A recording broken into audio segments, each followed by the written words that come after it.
we think we're doing a good job with it, but the numbers and the data actually say it's not happening. Welcome to AMC. I'm Dr. Greg Miller, and we're in a series on practice stats, and today we're going to be covering the topic breakthroughs with Dr. Shannon McMurtry. Let's get started. Hello, everybody. Just wrapped up my first week of coaching for my doctors, and I wanted to spend some time sharing some content that is helpful to a vast majority of chiropractors out there. In the work that I do and serving the clients that I serve, we do an exercise called breakthrough. And breakthrough is really about identifying in the stats areas that are underperforming and then talking about the solutions to get those areas performing better. Now, sometimes those solutions are very simple. It's just creating policy or procedure which will have the impact we expect or want to see on that particular stat category. Sometimes those solutions are more complex, and the complexity comes from what's inside of that doctor's head or their heart.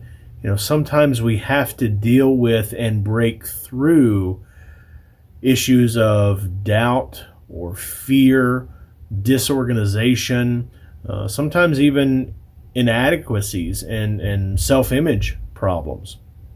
Hopefully today's message is really going to be more policy and procedural than anything deeper or more complex. If you resonate with this video, please make sure that you're looking for this type of content coming your way. And if you are coached by our company, please share this with anybody that you think would be benefited by it. This isn't proprietary information. This is really an attempt to not only help you, but also help this wonderful profession as well. Our content, our breakthrough moment, our topic today is re-examinations and re-x-rays. One of the most underserved areas in the clinic that I've seen in my almost 20 years of coaching and helping other doctors. And this area is typically an area that we want to do better with. We think we're doing a good job with it, but the numbers and the data actually say it's not happening. So let's go back all the way to school and the expectation of reevaluating your patients. When I was in school, way back in the day, the expectation was that you would reevaluate a patient every 10 to 12 visits or once a month. In fact, our staff doctors would really call us out if we had treatment notes and treatment programs that didn't show that continuity of re-exams, re-x-rays.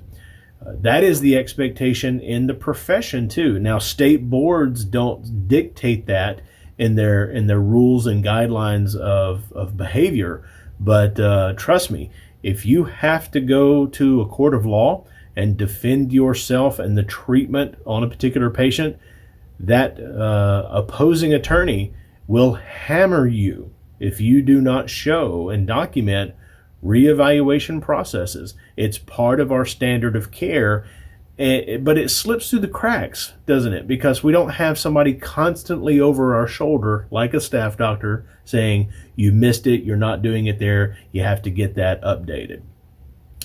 So we should be doing reevaluations on a regular interval. Is that a precise 10 to 12 visits? No. You could make a case to me that says the reevaluation should be done in this patient's circumstances 15 or 18 visits or 20 visits. They're a pediatric case. It's not really necessary, and we don't really get anything out of reevaluating them more frequently.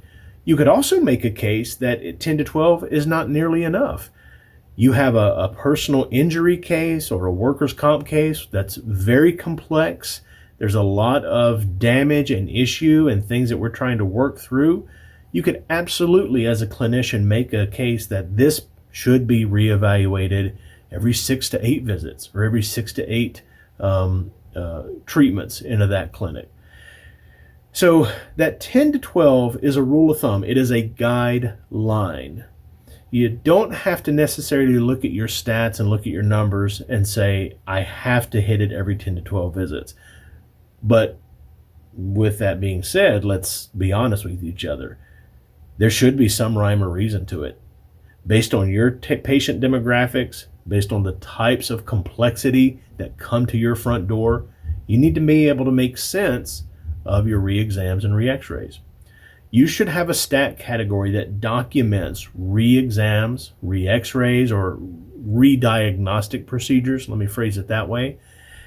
And if you're documenting the actual number that you're doing and you're compiling that data weekly, monthly, yearly, then that gives you a lot of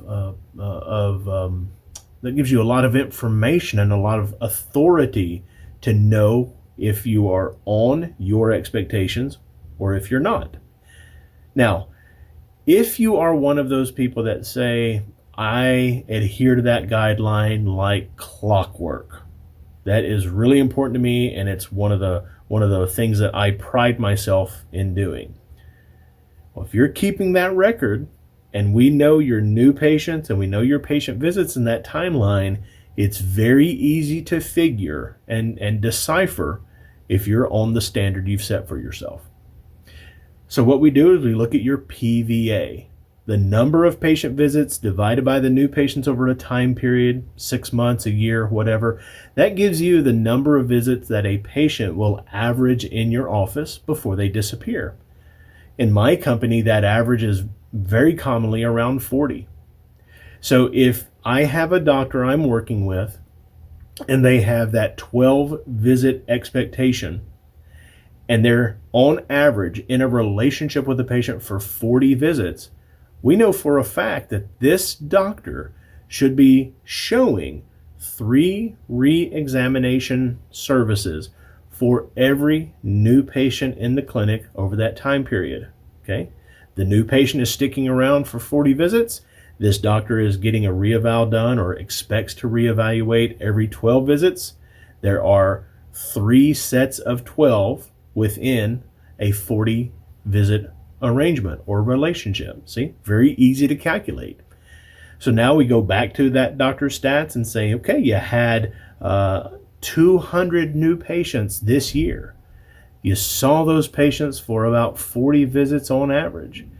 So we should see 3 times minimum, 3 times that new patient count showing up as reevaluations. And if this doctor's reevaluations are not 600, then that doctor is not living up to their standard. This is a critical area. This is patient care. This is documentation of results and efficacy. And this is really living up to your own ethical or standards of thoroughness when it comes to the treatment you're trying to provide that patient and the ultimate results that you're trying to achieve. If you look at your numbers, let me change that. If you don't even know how to look at your numbers, let me know. Let someone know who can guide you through that process. And if you look at that and you say, man, I don't even know where I am. I'm not even close to the standard of expectation. Let me help you with that. It's an easy fix most of the time, and the same fix that's worked for other people, it's going to work for you. I appreciate this time. I hope you found this content helpful. And again, keep on the lookout for new content just like this. And if you know somebody that can benefit from this type of information, I want you to share it and let them know. Let them know that there are people who can help them and want them to succeed. Thank you for your time. Have a great rest of your day. Thanks for joining us today. As a reminder, we've got regular webinars that go into even more detail on this topic. Check the description for more ways to get our content and sign up. If you'd like more information about AMC and how it might help your practice, You can always reach out to us at amcfamily.com.